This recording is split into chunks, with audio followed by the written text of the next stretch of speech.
here in St. Louis now? Yeah. Okay. Yeah. Over by Coastal Peaks. Oh, okay. On South Lake Area. Oh, nice. Yeah. So very close by. Really friendly neighborhood over there. Like good community. Cool. That's great. Yeah. Well, welcome everyone. Hi. We're here with, I'm here. This is Steve Willie. This is Before I Die, a conversation about death and dying. Again, I'm Steve Willie. I'm here with Yanana Rose Zovich, and we are here to discuss, Before I Die is a monthly series about how talking about death, thinking about death, how death can let us, invite us to lead deeper, richer, and more meaningful lives. And today we are talking about money and the end of life. And we're here today with Shawn Allen Murphy from Right Brain Money. Shawn is my financial advisor, and also I hear a drummer and a theater guy. Is that accurate? Can you? We would love it if you would just tell us a little bit about yourself as a whole person. You know, when you pick your major in school, you just never know how that path is going to work out. Yeah. My wife has a master's in electrical engineering, and she's a certified life coach. I went to graduate school for acting, and I'm a certified financial planner. Just, you know, you follow your bliss. That's very cool. That's a cool switch. And you just never know where things might turn. But that's my background. And people ask me like, well, don't you wish that you had gotten a business degree? And to that I say no, I don't, because so much of money is emotion and it's human connection, and it is a symbol that represents so many things in our relationships, in our upbringing, and in our programming. And if anything, I would have gotten a minor in psychology. Mm-hmm. I bet. Yeah. Because people don't make decisions like spreadsheets. Right. They make decisions like people. Yeah, based on emotion and experience and anxiety and all the things that make us people. Absolutely. And it gets even more interesting when you're talking about a couple, right? And what one person finds soothing, the other one finds terrifying, and yet somehow you've got to find a way to facilitate a happy medium. Wow, so psychologists and couples therapists. Oh yeah. Maybe LMFT was where I should have gone. Right. Sounds like it to me. So I'm really interested in the name of your agency, Right Brain Money. That sounds. I'm reminded when I say the thing about, yes, we're talking about money and the end of life, I'm reminded about how uncomfortable both of those things can be to talk about individually, and then you put them together. And so here you come into our presence, and you have an organization called Right Brain Money, and that intrigues me. Oh, thanks. I'll forward that compliment on to my wife, who brainstormed. Oh, did she? Great. She did. That's cool. very She's like, cool. I have an idea. I'm like, that's a good idea. Such a great idea. And I think a lot of it has to do with understanding that, building on the idea that we're not spreadsheets, we're humans. And one of the things that I love about the work that I've done, and I've been a certified financial planner since June of 2008. And if you can think back to what that time was like. Absolutely. I remember that. It was like 2 weeks before the apocalypse. Oh my God. The first apocalypse. Apocalypse Part 1. Yeah. And you can have so many different relationships or households or whatever with almost identical assets, almost the same income, and yet completely different plans because they're not the same people. Right. They didn't have the same uncles tell them something at 11 that stuck with them their entire life. Right. But you have to honor that part of the person, because ultimately, like, our criteria for like when have we successfully designed a financial plan is when someone understands, the basics of the left brain of like, how does it work? What's going to happen? Am I going to be okay? But more importantly is, does this feel like my life? Does this feel like something that suits me as opposed to what somebody told me to do? Right. Yeah. I'm just going to start I'm going to jump right into this because I had a personal experience, and I won't go into the whole long involved, and trust me, I could story. I believe you. But I have, I was sort of arbitrarily the executor of my cousin's will. And it was one of those things where you're sitting around, having dinner and just talking about something, and somebody says to you, "Oh, I'd like you to be the executor of my will." And you're about the same age, and you're thinking, well, I can do that. That's never going to happen. I'm never going to have to worry about this. this. And then she died under suspicious circumstances all of a sudden. And I was the executor of her estate. And she had started working on some financial planning, but there was nothing. Just naming me was the only thing that had got done. And then so we got catapulted into a 2.5 years or so of probate and all kinds of things. And it was not very much fun. No. So, No. and it's all done now and everything is fine. And except for, my cousin being deceased, it all ended well. So I just want to kind of throw that out there and just, you must have stories and you must have ideas, and where do we go? I do. And just on a human level, I wish that story was uncommon, but it's not. Okay. And it really follows a lot of the idea that, what's the cliche, right? About an ounce of prevention's worth a pound of cure. Right. And I really think that applies there because it's pretty easy, meaning like I could probably do this within a day of titling my assets in such a way that nothing gets stuck in probate. I mean, it could be as simple as like if you have bank accounts, you want to update them to being what's called a POD or a TOD registration, where you have a designated beneficiary on there. And like this is the cheat sheet, is that any account that you have, any asset you have, if it has a designated beneficiary on it, and the designated beneficiary is not your estate, it's not subject to probate. There's nothing for a court to rule on. Right. Because it's not part of your will, and a court is going to interpret a will. Right. They don't interpret a trust, and they don't interpret designated beneficiaries. And for anyone who's set that up, they're pleasantly surprised at how easy that is to do. Yeah. Now, I mean, you could go to the next level of establishing a revocable trust, which sounds like a Herculean process, but it's really not. There's a lot of myths about like, oh, well, don't I have to file a separate tax return and all that? And no, you don't. Certain trusts, that is appropriate, but not a revocable living trust. It's just basically there to make sure that probate doesn't, catch most of your assets. Right. So already I'm feeling a little better. No, absolutely. Like I remember opening up checking accounts recently and designating people. Oh, that's very good. So, yeah, but the bank, I mean, I wouldn't have known to do that, but the bank said, well, I don't think they said anything as poignant as if you don't do this, it could be a disaster, right? but they just said, do you want to designate a beneficiary? And I was like, well, yeah, of course I do. So I'm impressed that they asked. Yeah, because I've never had that experience before where they actually bank, asked. Premier Valley, small local bank. Hey, a lot of shout out to individual Premier attention. But yeah, you're right. Like in that process, that's probably not very common. It's not. Like they're just like, oh, well, you want an individual account or you want a joint account, and that's that. Even where we custody assets at Charles Schwab, like the default is an individual or it's a joint tenant registration. But you could set things up very easily to be a designated beneficiary account, but it's not the default. It's something that like you have to know to ask for. So why? So is that a technical thing, or is that a part of our whole culture's thing about if I bring this up, they're going to be scared that they're going to die and have to leave this, and then I'm going to have to, is it a non-business sort of thing to talk about? It seems like it would be very easy in this case to just mention to Yanana, you might want to, name a beneficiary. I mean, yeah.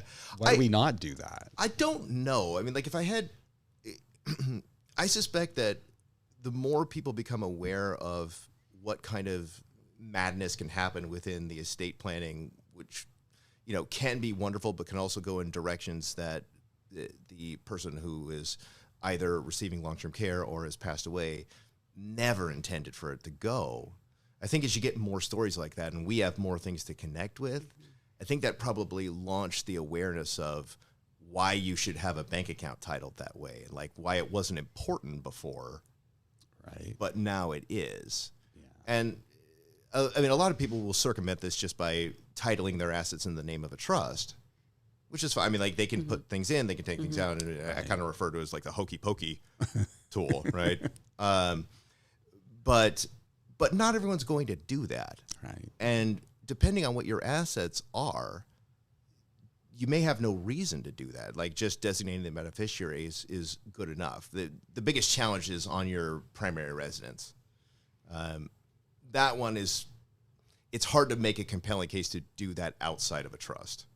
Right. Because you're either going to assume a lot of liability by having joint owners on your property while you're alive, which means you have joint owners on your property while you're alive,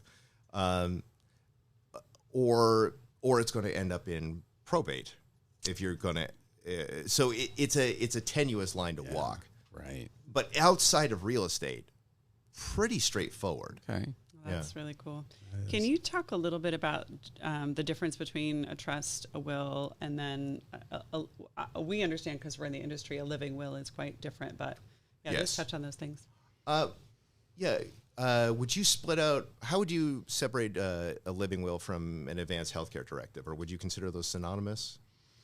Living will and advanced healthcare directive, probably an advanced healthcare directive is probably going to be a little bit more inclined to deal with things that you want as far as your health is concerned. Yeah. I think when we understand a living will, I think we're talking probably about items, about things that you're wanting, your legacy more than that. I think is that. No, I'm thinking of a living will like that way, like 5 wishes, that kind of thing. No, so we're going to have a social worker on this series who's going to explain all this stuff for us. Yeah, right. We're outside of our realm of expertise for sure.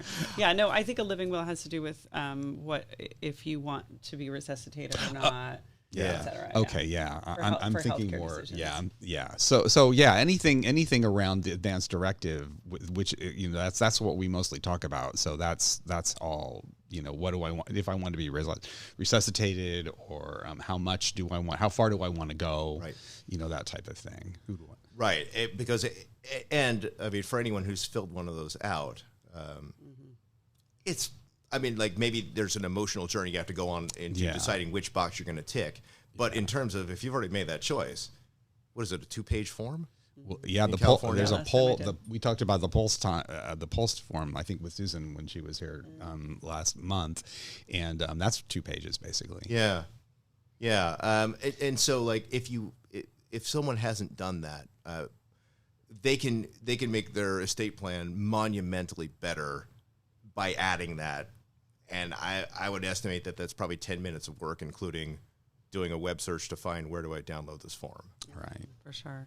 So the difference between a trust and a will then, are those kind of the 2 different options other than designating beneficiaries on financial accounts? Well, yes. I mean, there's always going to be a will, right? Either it's going to be your will or it's going to be the state's will as the potential beneficiaries of Prince got to learn about when he passed with neither a will nor a trust. Right. And you can imagine how exciting that is, trying to split out a multi-million-dollar estate and royalties and publishing and all of that stuff. Yeah, I had a very small taste of that. And so basically what happens is the state just has a default will with their decision tree built into it on like, well, what goes where. But the odds that the state's will mimics what you actually wanted to happen are not high. So that's what's called to die intestate. See, there's your $3 word. Right, thank you. But a will is relatively straightforward to interpret, usually, of like, I want my brother to get this, and I want the real difference is who is doing the interpretation there. Wills are going to be interpreted by a court, which means probate.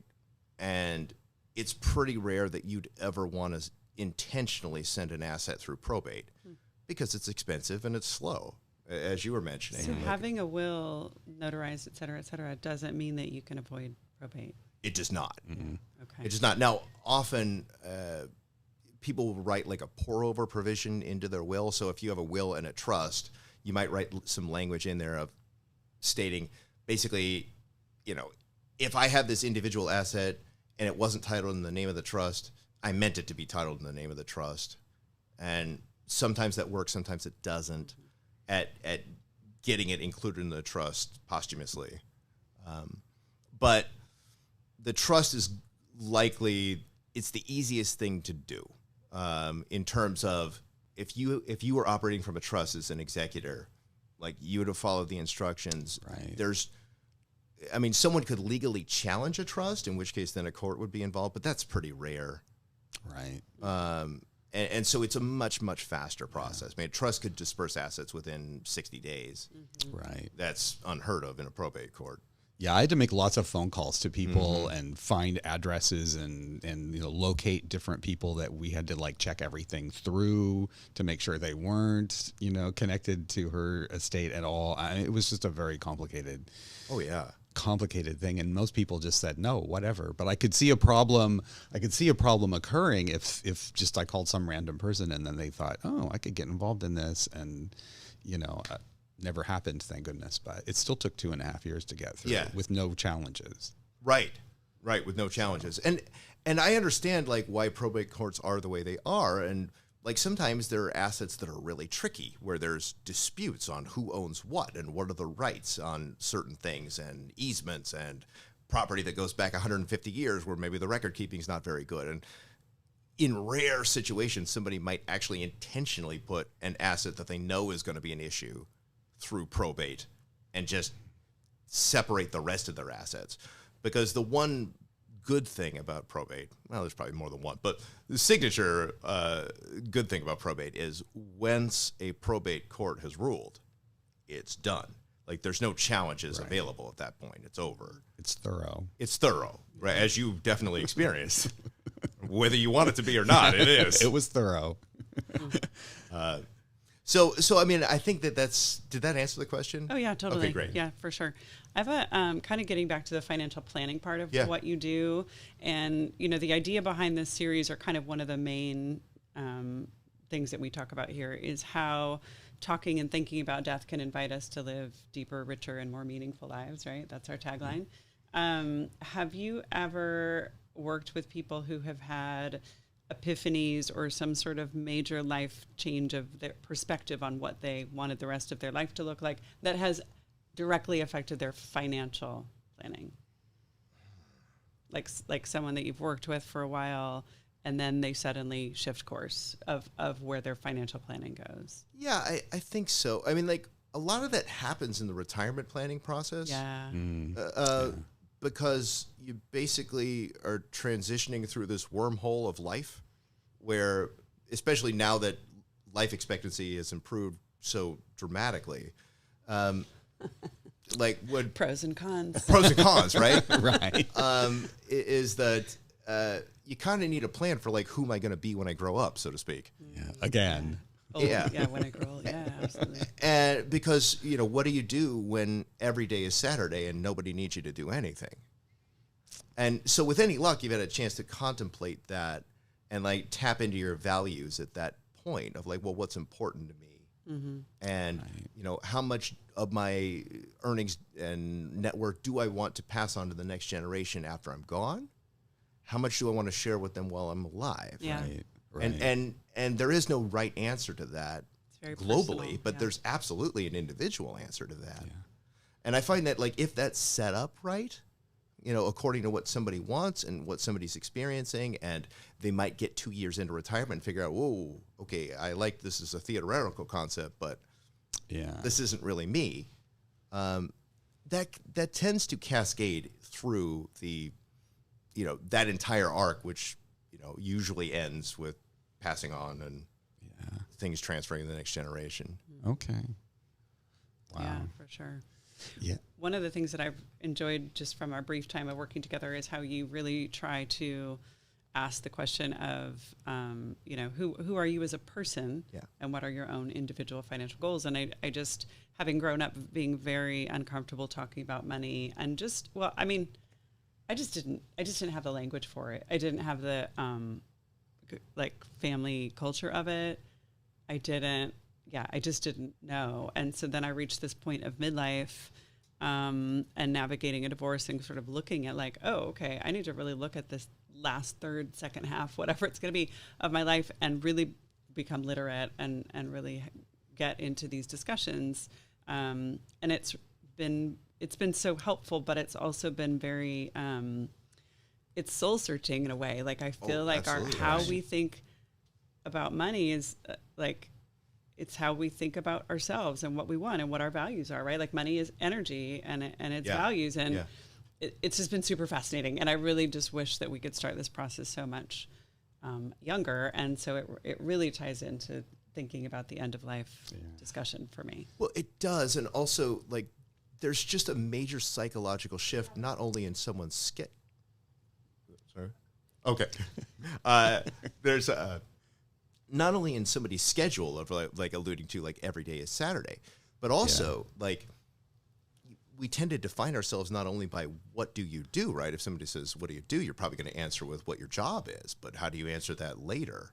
And why are you able to retire? You're often able to retire because you saved fastidiously and you accumulated all this assets and you demonstrated real restraint. And often the people most apt to retire are the squirrels that, put all their stuff away for someday. But it can be a real identity crisis for folks to go, okay, now we don't need to do that anymore. And now it's time to start watching assets go backward. Yeah. Well, if you've established your whole identity, watching assets go up. That's quite the psychological minefield to go through. And definitely not what we think about when we think. I mean, you're never thinking about like, oh, now I'm going to have to watch this go in reverse. I mean, I'm just thinking about basically when Yanana was talking, I'm thinking about how similar the processes are in, how wanting people to think about dying younger, so that we're not, so it doesn't sneak up on you at some point. Not dying younger. I'm dying. Thank you. Not dying young. Sorry. I'm being you really want more precise. There was a comma there. Yeah. There was a comma. Dying, comma younger. Okay, we're not going into a Soylent Green discussion. No. All right. But we want awareness to be there for sure, and also that's as difficult a subject as that is, when you're younger, it's like you don't want to think about saving. It's like saving. I want to go buy this and that and the other thing and have a house, and you're wanting a certain life ahead of you, and the saving thing might be back in the background somewhere for some people, but for everybody, not for everybody, and certainly not for me. I didn't operate that way. So these are things that are very, very intimately connected, I think. They are, and there's a lot of harmony between that concept of like, what are you doing at the beginning of this phase of your life, and also at the end of this phase, right? Yeah. I mean, when we get into long-term care expenses in particular, those can be really surprising for people. Yeah. And it's a real challenge, but it tends to be a fast pass of assets accumulating in a hurry. Yeah. That segues into one of my questions for you, but I wanted to respond to a comment by John asking whether or not this conversation will be available offline. And yes, it will. It will stay on YouTube likely forever, and also be posted to Facebook. Yeah. So long-term care insurance, do you recommend, is the kind of the one question. And then my personal experience with that is that my grandma had it, and her daughter was deceased, and she was fairly estranged from her other daughter, so it fell to the grandchildren, and we were all in our early 30s, early 40s then. It was our first experience with that whole aging parent.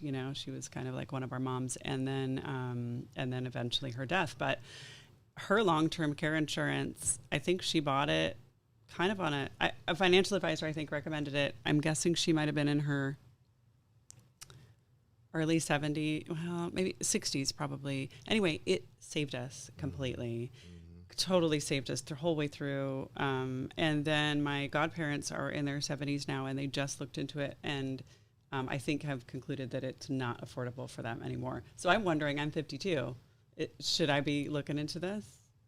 And before you answer that, I'll just add a little addendum to that. We just went through that process with my dad's death a few years ago, and my parents have long-term care insurance, and my dad was in hospice for a month before he died, but the long-term care insurance didn't kick in for, I think it was 60 days or not. Yeah, I think it was 90 days is a common, I think it was what they call a 90. limitation Yeah. period, but it's basically a deductible. So basically we were, we were paying, I mean, it was hospice, so it was fine, but we did need some additional care for a bit of time, which we did have to pay for. So, it was great that, things went so smoothly, and hospice was a tremendous support, but the long-term care insurance for us didn't really help. Didn't help. Well, right. It's a loaded question when you are not armed with information that you probably wouldn't want to know ahead of time anyway. Right. Like when will I need this service and for how long? Right. If you did, it's pretty easy to make a long-term care plan, but you don't, and that's what makes long-term care super challenging. It's remarkable the percentage of people that actually need long-term care services before the age of 64. And Wow. yeah, I know, right? Surprising. It is. And so my opinion on this is that I don't think you need long-term care insurance, but you must have a long-term care plan. Okay. And that doesn't have to be an external entity, although there are many reasons why you might want an external entity involved there. Meaning, okay, can you pay for long-term care coverage yourself, right? Can you pay the facility directly? Of course you can. But it's one of the more challenging things to set aside money to pay for it, is because you don't know when you're going to have to do it. And thus, like as a financial advisor, it's very difficult for me to pair that with an appropriate investment timeline if I don't know when that money's going to be ready. Right. Right. I don't, like, if I knew that I wasn't going to need long-term care services for 27 years, well, then I'm probably in a pretty good shape to invest aggressively on it, because it's going to go up, it's going to go down, but at the end of the day, it's likely to be much higher than if I had picked a lower volatility option. But if it turns out I need it in 27 months, then chances are that was a bad decision. And when an insurance company issues a policy, they are insuring thousands or tens of thousands of people. And so some folks are going to need services early. Some folks are going to need services late, but it's all going to look like a bell curve to them in the end. Whereas at an individual level, you are the curve. Right. You are the one data point. Right. And you can't know if you're going to need service. So it makes your costs more predictable. Right. Wow. If that makes sense. And so I understand that your answer is I don't recommend long-term care insurance. I recommend a long-term care plan. Yeah. But for someone who, for example, knew that they wouldn't be able to pay out of pocket for long-term care in home or in a facility, do you recommend long-term care insurance? So yes and no. For the record, I'm not anti long-term care insurance, Right, but by any means. I just think that there's multiple ways of solving it depending on someone's course. specific situations. For sure. Here's the balancing act in this, is that in a bubble, yes, of course, you should have long-term care coverage, right? Mm-hmm. In reality, we have an astonishing number of seniors that could not handle an unplanned expense of $1,000. And so they are dealing with real life cash flow constraints to where they're not probably in a position to pay for a long-term care premium, because now you're in the crux of deciding between that and prescription medicine or or but what housing. about when you start early though? Well, Right? absolutely. For someone like me or Steve, like that, it would be relatively inexpensive. At the beginning, yes. Right. But like, it's not a fixed rate. So like that. Darn. Now, I do have some comfort in this. It'll take me a little bit to explain it, but not too much. Is that a lot of people have been shocked over the last couple of decades on how much their long-term care premium went up. Yeah. And the obvious answer to why that is way more people needed service than was anticipated. And since long-term care is a relatively new industry compared to, say, life insurance or fire insurance, right? People's data tables are being updated all the time. Right. But one of the largest reasons why costs went up so much is because interest rates dropped dramatically. And so the insurance companies thought that they were going to be earning 5%, 6% on the money that people were paying them until they paid it out. But then they were earning 4, and then they were earning 3, and then they were earning 2, because they're regulated very tightly. So they can't make aggressive investments, really. Right. Then they're earning 1. And they've got to make up that differential from somewhere. So now that rates are on an upward slope, I wouldn't expect the same curve of cost increases that the previous generation has seen up into this point. So now's the time to buy. No, I'm just kidding. It's a favorable, I expect it to be a favorable, certainly a more favorable time than it was 18 months ago. Right. Yeah. Do you, for people who really have anxiety, or let's just say avoidance, or whatever, about talking about money, what are things that you recommend to sort of help them? Like, what can people do now to lessen the idea, particularly around money and having money towards the end of life? I think really a lot of this comes down to cash flow, and that we don't, if we build everything around managing a certain amount of money that's coming in every month, I don't think that scares people. Because that's what we've been doing for our working lives, right? Like, if you know when your paycheck's coming in, right, it's pretty easy to say yes to things or no to things because you know the cadence of what you're getting paid. The terror tends to result from, like, when we make this transition and we're not getting a regular paycheck. Maybe we're getting Social Security, maybe we're getting a pension, but it's not the same number that we were used to receiving. Now you're looking at this mountain of assets that, with any luck, you've accumulated and trying to figure out when's a good time to do something. And it doesn't have to be that way. I think that if we structure the conversation around cash flow and making sure that people are receiving a predictable amount of cash flow, that tends to make it a lot easier for them. Of, like, when you retire, right, the difference is in your life, ideally, is you're still receiving the same cash flow you were before, but you just don't have to go to work anymore to do it. And this continues through to end of life, because people often say, well, I won't be as active at 75 as I am now, or I won't be as active as 80 as I am now. And I would say that's not, my anecdotal data says that that's not actually so. A lot of times that ends up being a forced thing because people run out of cash flow. And so they lose that space to continue to innovate and create because they've got to conserve what they have left. Oh, okay. And so if we strive for an inflation-adjusted cash flow, and somebody's in their 90s, people are like, well, there's no way I'm going to spend the same stuff on leisure in my 90s as I am in my 70s. And probably not. And yet, those expenses have a way of being documented other ways, and this may manifest in the long-term care expenses, et cetera. Does that answer the question? Basically, it's keeping it with things that people are familiar with, and don't make them look at the mountain of money and decide when they're allowed to do stuff. Yeah. We have no training at this. Yeah. Well, and I think that keeping things, like, manageable, I mean, like, that you can wrap your head around it. I mean, I think I'm not going to speak for you on it, but I know I come from a similar place where our family just, we just all kind of assume a lot about, what's going to happen in the future, but we don't really talk about it. And we certainly have never sat down and made a plan to get, unless we have to for some reason. It's like all of a sudden, oh yeah, we have to do this because this is going to happen. But the fear is always there. I mean, you see the television commercials, you see, we live in death and dying land. Sure. And so you see the difference between different families who don't need to worry about that and families who have to worry about everything. Financially,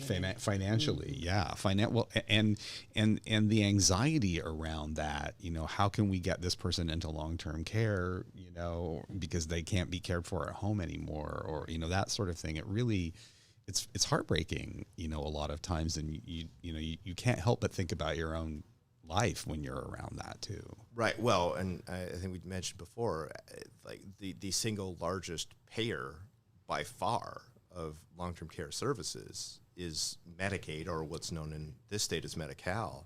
Right. And what does that mean? Well, in order to qualify for Medi-Cal, Medicaid, you effectively have to be out of assets. Right. And that pretty much completes the narrative That's of the like story. what do long-term care expenses do? Yeah. Right? They put you to a point where you're now qualifying for Medi-Cal, and that can get particularly challenging in a spousal relationship when one person has qualified and the other one has not qualified. And how do you manage those kinds of things? And it's the more of an outlier event you have to discuss, the more uncomfortable it is. Right. Yeah, I mean, that kind of gets back to my number one idea about how to lessen anxiety around money and around death and dying. Both, which is sort of like my midlife mission, is to help at least my sons and I become more comfortable talking about money.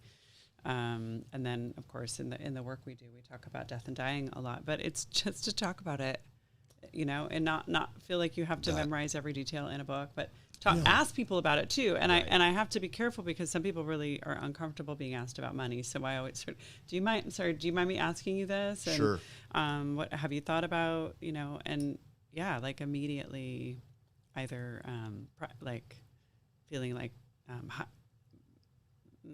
feeling like the need to be private, or feeling fear come up, or whatever. I mean, it's really fascinating how much is under there when you start talking about both of these favorite subjects of ours today. Yeah, right. Absolutely. Right. Well, and then you couple that with the fact that this is really the first generation that has to have these kinds of conversations, because it wasn't that long ago that a pension was the predominant thing. And we had what was called the gold watch retirement. Somebody worked somewhere for 35 years and they quit and they get a gold watch. And statistically, about 2.5 years later, they're dead.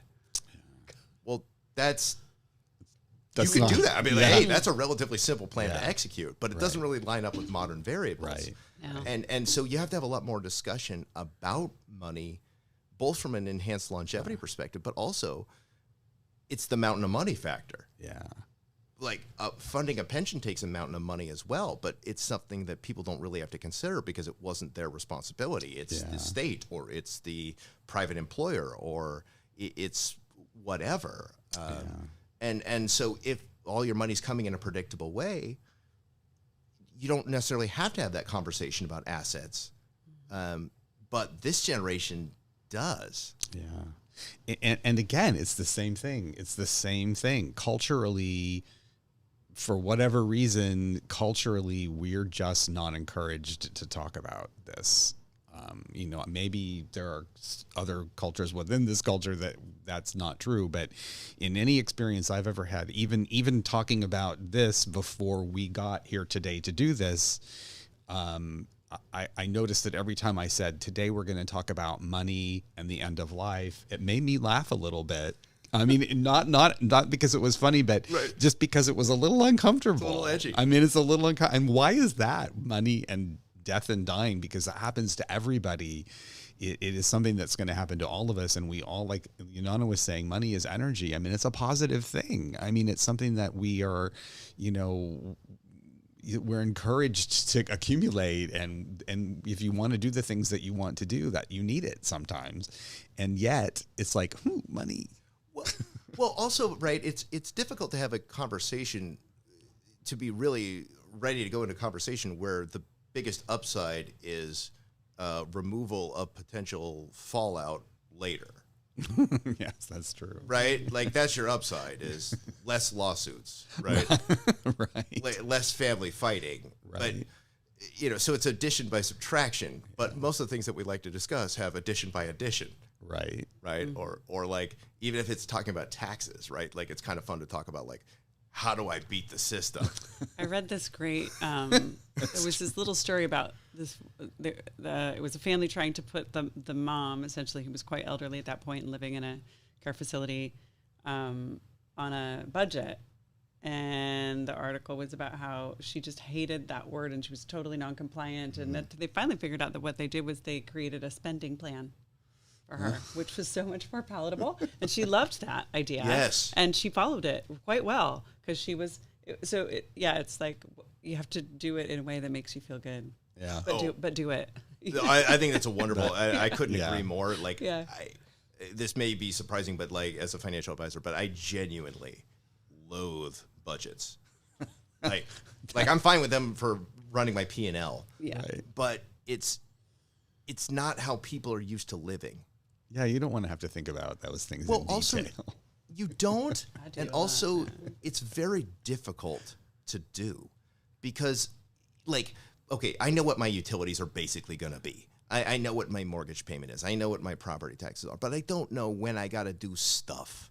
I don't know when the roof needs something. I don't Right. know when this is going to happen, and it's very difficult to benchmark that in an Excel document. Budget, yeah. Yeah. So what I try to do is I try to base things off people's tax returns, and like, because it's indicating like how much money's coming in, and are they saving anything from that, right? And if they're saving anything from it, then we can reduce that and say, okay, well, this is what it costs to be you, and if we can find that pattern over a couple of years, that tends to be fairly predictable of what it takes, and it spares somebody the.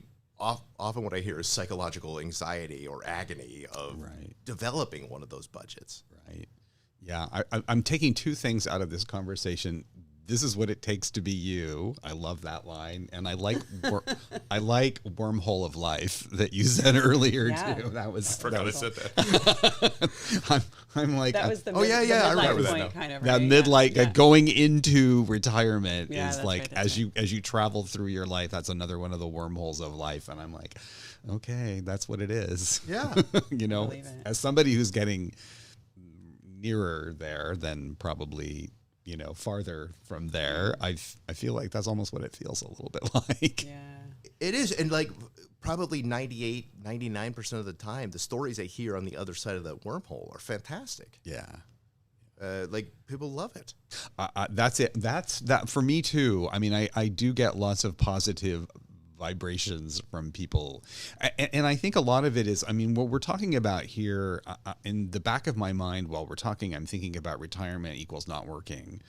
And that's clearly not true anymore. I mean, it could be true. It could be true, and but it doesn't necessarily have to be true. And I think about my retirement as also including meaningful work. Yeah. And that meaningful work doesn't have to provide me with an income. Right, it doesn't meaningful have work to that make earns me less money. Yeah, exactly. I can work because of the meaning. I don't have to work because I have to pay for the plumbing or the roof being redone or those things, which will undoubtedly still happen. Of course. But that's the spending plan, that I would like to focus on for me. I've had people retire into a full-time job, and it was logical for them to do it. And sometimes they actually did need the capital, but they didn't need to be earning a higher wage. They didn't need to continue earning their present wage Right. in a position that was just wrecking them. Right. Right. Like they're just like, I'm burnt out. I feel like I'm Right. diminished. Yeah. And I'm working 70 hours a week. Yeah. Right. And so sometimes there's a real glory in just taking a position where when you clock out, you're done. Yeah. And like the job doesn't follow you around. Yeah. See, and that I think that's the dream. Yeah. For me, I mean, I have lots of things that I want to do. I like to travel.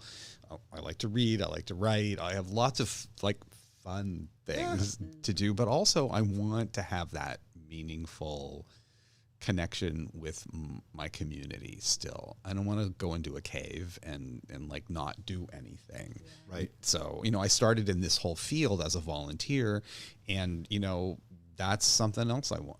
I want to go back to that, and that doesn't cost any money. No. But I still have to be able to afford to live while I do that. And is that meaningful work, or is that stuff I've set aside? Whatever. Hopefully it may be a combination of both. Well, and you get to find out, right? Yeah. Like you get to try it out and you get to see what it's like. Yeah. And you'll either go further with it or you don't. Right. And it's okay either way. Yeah. I mean, that's the nice thing about having a steady cash flow plan is that it opens up possibilities, and there's no rule about like when you retire, you stop being creative. Right. In fact, it should probably Yeah, be. probably be the reverse. Yeah. We're having so much fun that I keep forgetting to tell people, if you're just joining us, this is Before I Die with Steve Willey. My name is Yanana Rozovich, and we are here today with Shawn Allen Murphy from Right Brain Money, and we're talking about money and the end of life. If you have any comments, type them into, or questions, type them into the comment section, and we'll do our best to address them. Even if it's after the live broadcast, we will get back to you. So, just thinking still on along the lines of, meaningful post wormhole, life and retirement. I think when you mentioned that before, you were talking about like the gold watch pension thing, and it feels like that this is a lot more freeing.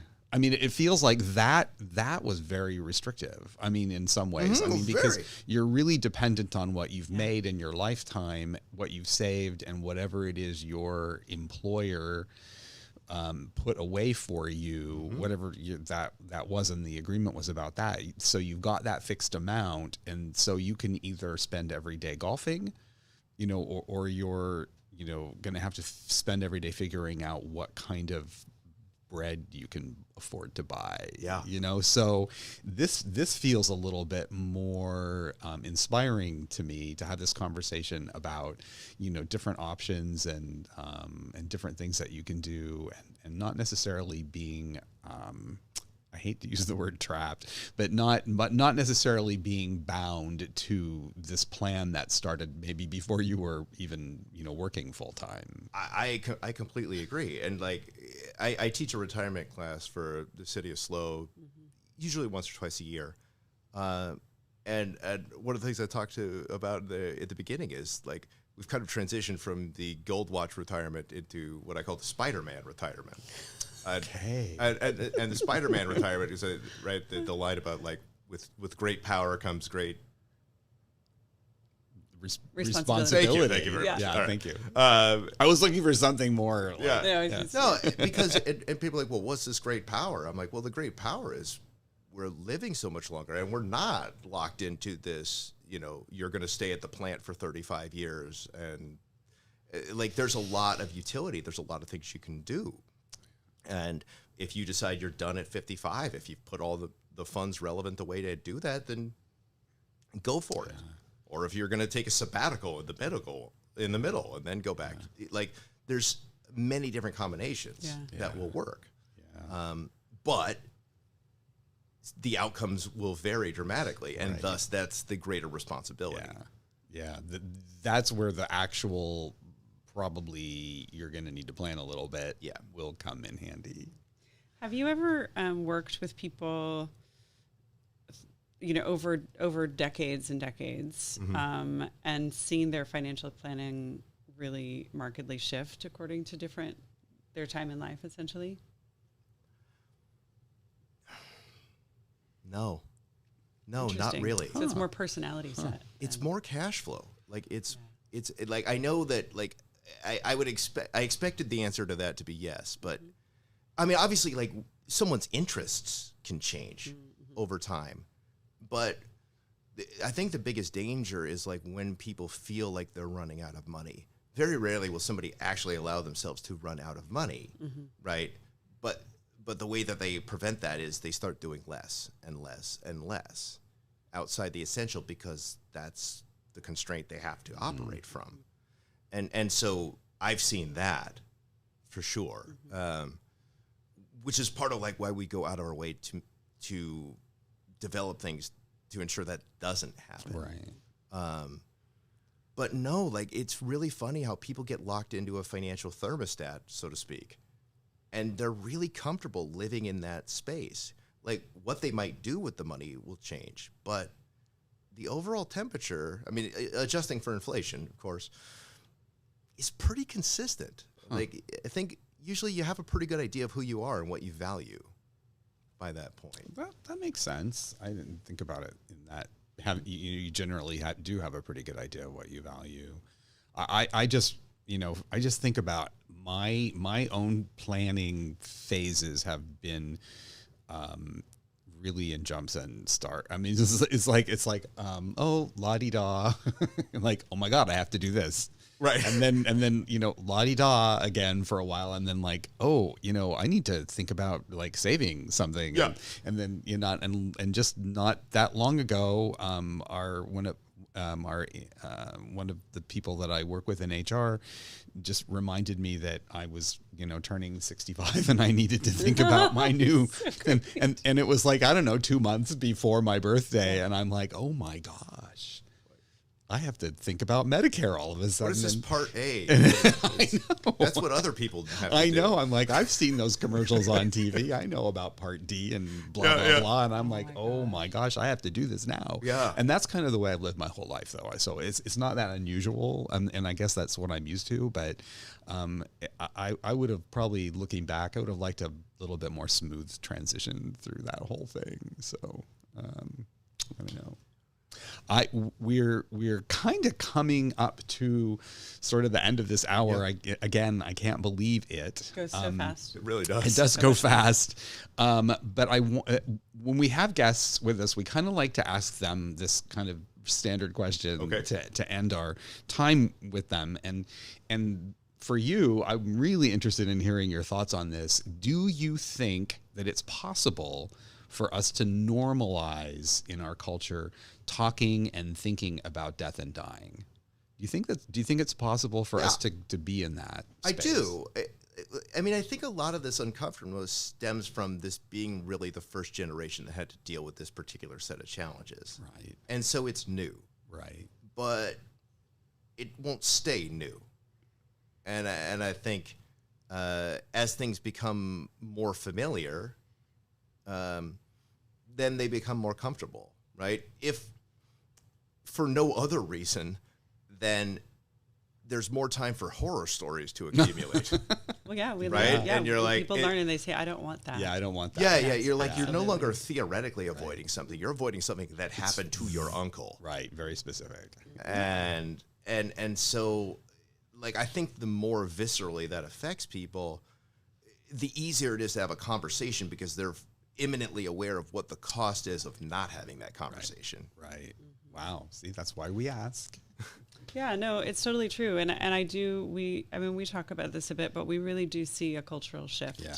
I see it on social media. I see it on TikTok and Instagram. And, maybe I follow those accounts more than other people, but some of them have millions and millions of followers of people who are just not getting the information that we used to have when we lived in more of a communal, multi-generational family structure. So we were dealing with death and dying was a part of us. It was in the living room. It was in the bedroom. We were all doing the caregiving together. Yeah, that's a good point. And now it's just gotten so removed from normal life. And I think people feel sort of bereft and, angry isn't quite the right word, but people are aware of what they don't know and what they need to know.